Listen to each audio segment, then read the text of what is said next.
The Solveth delegation arrived on a Tuesday, which is still how I think of it, even though Oreth-Vaal 7 doesn't run on Earth days.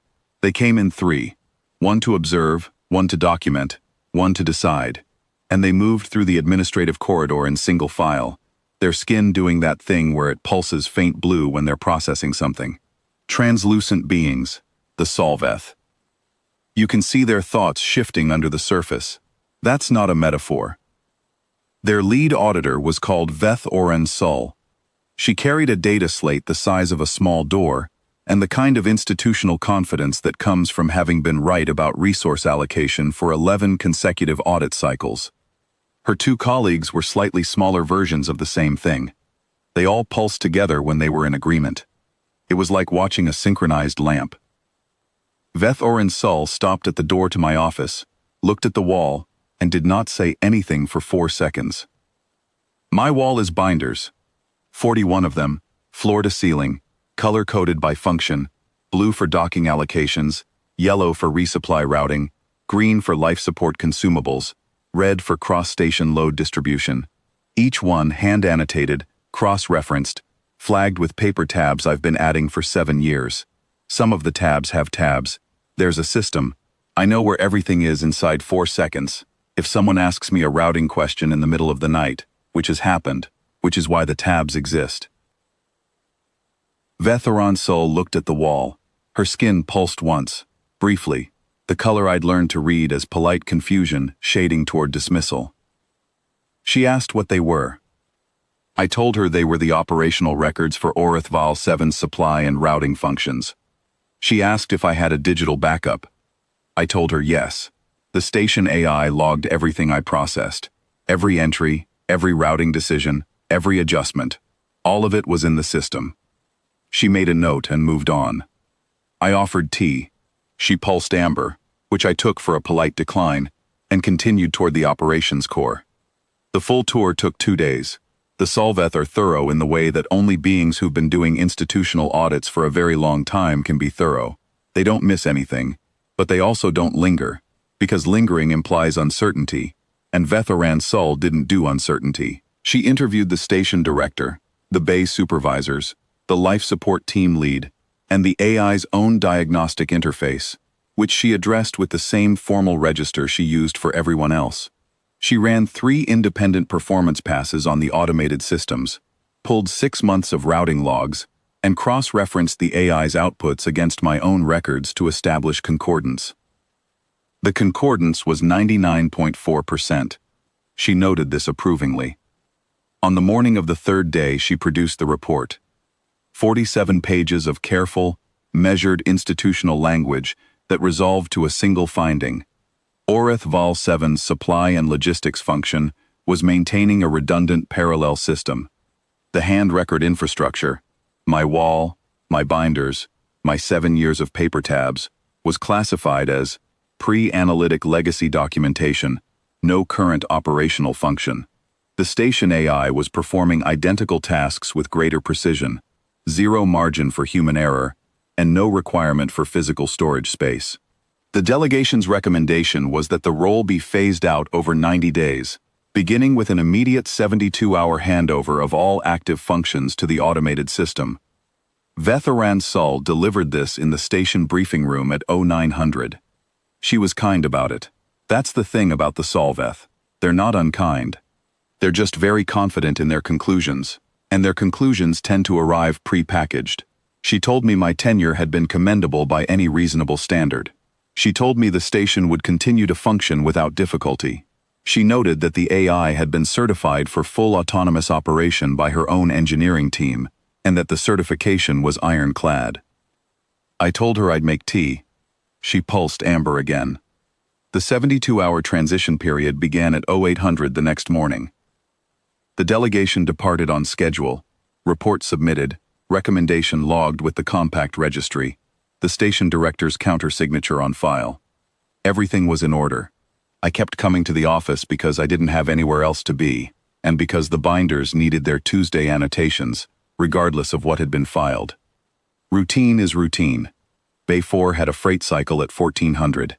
Bay 2 had a resupply window at 1600. The life support consumable draw for levels 8 through 12 needed its weekly reconciliation. These things don't pause for administrative decisions. By hour 14, the AI had managed the morning resupply cycle cleanly.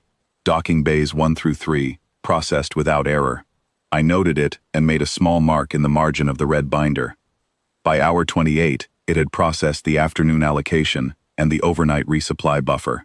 Also correct. I drank my tea and read the logs and made another mark. I wasn't watching it fail. I was watching it work. That distinction matters, because a lot of people have assumed since then that I was sitting there waiting for something to go wrong. I wasn't. I genuinely thought it might be fine. The 99.4% concordance wasn't a number I'd questioned. The AI had been logging my outputs for 7 years, accurately and without interruption. It was reasonable to assume it had internalized the logic behind them. At hour 39, Docking Bay 4 submitted a load balancing request. Bay 4 handles medium freight, grain shipments, compressed atmosphere canisters, the occasional oversized equipment delivery for the maintenance crews. The load balancing sequence for that bay requires cross-referencing 3 active variables: the bay's current structural weight tolerance, the outbound manifest for the next 6 hours, and the resupply buffer for life support Bay 12, which draws from the same distribution node. There's also a 2.4-ton variance correction I worked out 3 years ago after a structural survey turned up a hairline stress pattern in the secondary anchor points. Nothing dramatic. The bay is safe, but you have to account for it in the load calculations, or the weight distribution skews past the manufacturer's rated tolerance on long berth freighters. The AI submitted a processing flag at hour 39, 14 minutes, 8 seconds. Load distribution calculation, Bay 4, reference data incomplete, routing logic architecture, external input required. I looked at that for a moment. Then I looked at the green binder, which has the life support distribution cross-references going back 6 years. Then the red binder, which has the structural load tolerance records for every bay on the station. Then the yellow binder, which has the outbound manifests for the next 14 days, because I plan ahead. The AI had been logging my outputs for 7 years. Every routing decision, every adjustment, every variance correction, it had a complete record. What it had never been asked to do, and what nobody had ever thought to check, was reconstruct the reasoning that produced those outputs. It had the answers. It had never learned how to derive them. The 99.4% concordance established that it could mirror my results against a historical baseline. It said nothing at all about what it could do with a live request that the historical baseline hadn't already solved. Oreth-Vaal Seven's certification team had tested the system against 6 months of completed logs. They had not tested it against the kind of Tuesday afternoon that doesn't look like any Tuesday afternoon that came before. I pulled Bay 4's request and ran the load balance sequence. 12 minutes, including the variance correction and the life support draw reconciliation for Bay 12. I logged the output, flagged the manifest, updated the binders, and submitted the completed routing to the bay. Then I wrote a short note to the station director, explaining what had occurred and what it implied about the handover certification. I attached the AI's processing flag and my routing log as supporting documentation. I kept the language factual. The note was 4 paragraphs. I did not suggest conclusions I hadn't been asked for. The station director forwarded it to Oreth-Vaal Seven's delegation through the compact registry. There were follow-up inquiries. I wasn't copied on them. What I was copied on, 12 days later, was the amended audit report. 8 pages, considerably shorter than the original 47. The Solveth don't use the word error in official documentation. They have a construction that translates, roughly, as assessment requiring recalibration in light of subsequent operational data, which covers the same ground without the same sting. The original finding had been revised. The recommendation was formally withdrawn. My role was reclassified from legacy function, ornamental, schedule for phase-out, to operational infrastructure, active, essential designation, cross-system routing authority. A parenthetical under the reclassification noted that a full architectural audit of the AI's routing logic would be required before any future handover assessment was undertaken.